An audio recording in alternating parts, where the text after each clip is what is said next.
La lutte contre l'antisémitisme doit être l'affaire de tous. C'est ce qu'affirment aujourd'hui les évêques de France, alors qu'avait lieu hier, 1er février, une déclaration inédite des évêques de France contre l'antisémitisme et l'antijudaïsme, cérémonie solennelle à laquelle étaient conviés à la fois le CEF, la conférence des évêques de France bien sûr, le CRIF, le consistoire, mais aussi surtout le grand rabbin de France, Chaim Corsia, que nous avons le plaisir d'accueillir ce matin. Chaim Corsia, bonjour.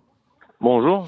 Merci d'être avec nous ce matin, d'avoir répondu à notre invitation sur Radio J. Je le disais, vous étiez donc présent hier lors de cette réception solennelle, quasiment historique aussi, vous allez nous le dire. Et cela même, vous l'avez dit hier, que cette déclaration n'a pas été signée sous une quelconque pression due à un crime antisémite récent. J'imagine que c'était un moment très émouvant. Quel était le sens profond de cette démarche ? Oui, il n'y a pas eu de pression, mais il y a eu un constat. En même temps, c'est quelque chose d'assez tragique. L'Église se rend compte que on risque d'être habitué à un certain niveau d'antisémitisme. D'ailleurs, quand on dit, et c'est un peu pervers, quand nous-mêmes, l'institution juive, on dit le chiffre des agressions antisémites a baissé, alors tout le monde est content. Mais il a baissé, mais est-ce qu'il est à zéro ? Tant qu'il n'est pas à zéro, ce chiffre, il est inadmissible.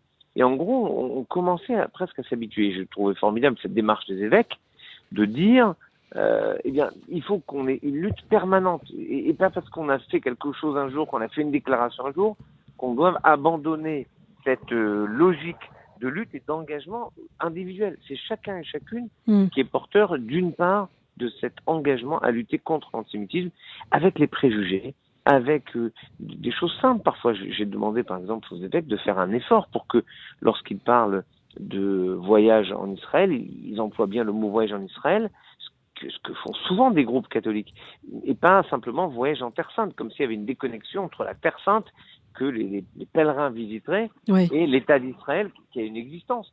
Donc c'est des choses simples, et puis ils ont rajouté dans cet engagement à la lutte contre l'antisémitisme, la lutte contre l'antisionisme, ce qui était aussi une chose très importante. Alors l'antisionisme, l'antisémitisme, et puis il y a aussi l'antijudaïsme, qui a aussi longtemps été au cœur de l'antisémitisme chrétien. Aujourd'hui, qu'en est-il ? Est-ce qu'il subsiste encore, selon vous, quelque chose de ce passé douloureux qui a aussi parfois mené dans le passé à de terribles crimes contre les Juifs ? Bon, je crois que honnêtement, depuis Nostra Aetate, c'est-à-dire depuis le Vatican II, donc 1965, on a ça a été expurgé. Du rituel catholique, ça a été expurgé. Mais il y a des poncifs qui ont la vie dure. Par exemple, la place des pharisiens est étonnante. Et je suis arrivé hier à cette remise de déclaration avec un livre qui vient de sortir du professeur Mireille Dastlebel, qui s'appelle Les pharisiens, qui remet en perspective les pharisiens, la réalité de ce qu'étaient les pharisiens, c'est-à-dire nos ancêtres. Les Pérouchim, c'est cette vision rabbinique, ces rabbins qu'on présente dans le Talmud, que nous voyons comme nos prédécesseurs, ceux qui ont inspiré notre façon de voir le judaïsme contemporain, et que l'Église a souvent présenté comme étant des coupables horribles, accrochés aux petites choses, aux petits détails et niant l'humanité. Mais en reprenant les déclarations de l'Église depuis 1973, l'Église de France a été vraiment novatrice. On peut replacer les pharisiens dans un contexte plus honnête, plus sincère. Et c'est tout ce travail à faire qui est important et que la conférence des évêques a signalé. Alors on parle du fléau de l'antisémitisme, c'est vrai qu'il y a eu énormément d'attaques antisémites ces dernières années en France, mais c'est vrai que les chrétiens aussi ne sont pas épargnés par les attaques islamistes. On se rappelle de l'attaque contre le père Jacques Hamel, décapité dans son église de Saint-Étienne-du-Rouvray, puis plus récemment l'attentat à l'église Notre-Dame de Nice. Est-ce qu'aujourd'hui aussi la communauté juive de son côté a un rôle à jouer face à cette situation dramatique ?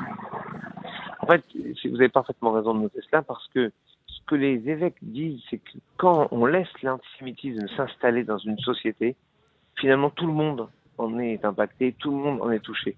Et c'est un combat collectif. Et nous demandions ça depuis des années et des années. On suppliait nos concitoyens de ne pas s'enfermer dans l'indifférence, en disant, après tout, l'antisémitisme, c'est une question qui concerne les Juifs. Vous le disiez tout à l'heure, lorsque il y a eu tel ou tel assassinat horrible, c'était moi qui étais invité à la radio. Mais pourquoi m'inviter moi, alors qu'on aurait dû inviter quelqu'un de la société, un prêtre, un pasteur, un imam, quelqu'un qui aurait eu aussi à dire quelque chose de ce meurtre, comme si eux n'étaient pas touchés. Et en gros, ce geste, cette action des évêques de France, c'est cela. C'est une façon de dire, nous sommes tous touchés, pas simplement par un lien humain, mais parce que la réalité de notre quotidien devient terrible si on laisse installer l'antisémitisme, c'est-à-dire si on laisse installer le rejet de quelqu'un qui est autre, parce que nous sommes tous autres pour l'autre. Et donc, puisque nous sommes tous différents de l'autre, alors on doit être son frère. Et l'antisémitisme est l'affaire de tous. Est-ce qu'on pourrait imaginer dans ce contexte de paix, de fraternité, une déclaration similaire avec les musulmans de France, par exemple? Je pense au CFCM. Est-ce qu'il pourrait y avoir une carte à jouer qui marquerait aussi le coup face à l'antisémitisme islamiste? Mais je crois que c'est quelque chose de très important à dire, à monter, à faire. Le problème, si vous voulez, c'est que autant la conférence des évêques en France est très structurée, organisée, elle a des groupes de travail, autant le CFCM, le Conseil français du culte musulman, est en pleine organisation, disons qu'il est en crise de croissance, on voit bien les soucis qui peuvent se présenter, mais vous avez absolument raison, c'est quelque chose sur lequel on devrait travailler et j'ai probablement déjà une carte de travail. Disons. Oui. Une carte de travail, c'est-à-dire, est-ce que vous pouvez nous donner plus d'informations? Je pense que c'est quelque chose sur lequel on doit réfléchir, mais à la différence des évêques, je ne peux pas aller voir les imams, les présidents de la conférence française du culte musulman en leur disant « Regardez ce qu'ont fait les évêques, faites la même chose ». Je peux simplement, dans des échanges informels avec les uns et les autres, expliquer que ce type de déclaration, oui, est important. Parce que parfois, on a le sentiment qu'une déclaration, c'est un coup d'épée dans l'eau. Pas du tout. Ça marque un cap, ça marque une obligation et au moins, ça concerne tous ceux qui font référence à cela. Alors vous allez me dire, les méchants ne sont pas forcément impactés par les prises de parole des présidents du Conseil français du culte musulman. C'est vrai. Mais aussi, il faut absolument qu'il y ait des symboles, des signes forts. Et vous avez raison d'avoir noté au tout début que c'était le 1er février. J'espère que dans le futur, cette date sera une forme de point d'acmé, d'un moment, la fin en tout cas, de l'indifférence par rapport à la souffrance qu'elle a à notre quotidien. Alors par ailleurs, Raïm Corsia, je souhaitais avoir votre sentiment sur ce qui se passe sur la scène politique pour l'ensemble des cultes. Au début du mois de janvier, les représentants des différentes religions auditionnés à l'Assemblée nationale avaient exprimé leur réticence quant au projet de loi sur les séparatismes, projet qui vise, on le rappelle, à renforcer le contrôle de l'État sur les cultes et les associations. Les chrétiens, par exemple, c'est vrai, n'ont pas caché leur inquiétude. Vous, est-ce que ça vous inquiète? Non. En fait, non, et je suis assez surpris de la présentation que la presse peut en faire en disant les cultes vont des réticences. Non, moi j'estime qu'il faut faire une loi parce qu'on ne peut pas avoir décapité un professeur, assassiner des gens dans une logique de rejet de ce qu'est la vie républicaine, et sans rien faire. Qu'on fasse signer une charte pour les associations qui reçoivent de l'argent public, une charte républicaine, moi je suis pour. Je suis pour qu'il y ait un contrôle, je suis pour qu'il y ait une déclaration, je suis pour qu'il y ait une équivalence entre les obligations des associations 1901 et des associations 1905. Nous sommes dans le judaïsme plutôt dans les associations 1905, donc c'est incroyable que n'importe qui puisse faire du culte avec un type d'association 1905 qui est beaucoup moins contrôlé.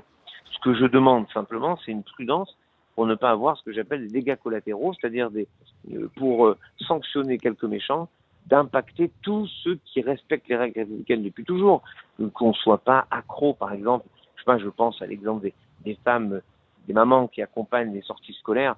Quand une maman, elle a un voile, c'est son droit, et puis elle accompagne la sortie scolaire. Sans elle, il n'y a pas la sortie scolaire. Moi, je sais comment ma femme accompagne les sorties scolaires. Si les mamans ne venaient pas, il n'y avait pas d'accompagnement de sortie scolaire. Donc, on ne va pas en plus lui exiger des choses.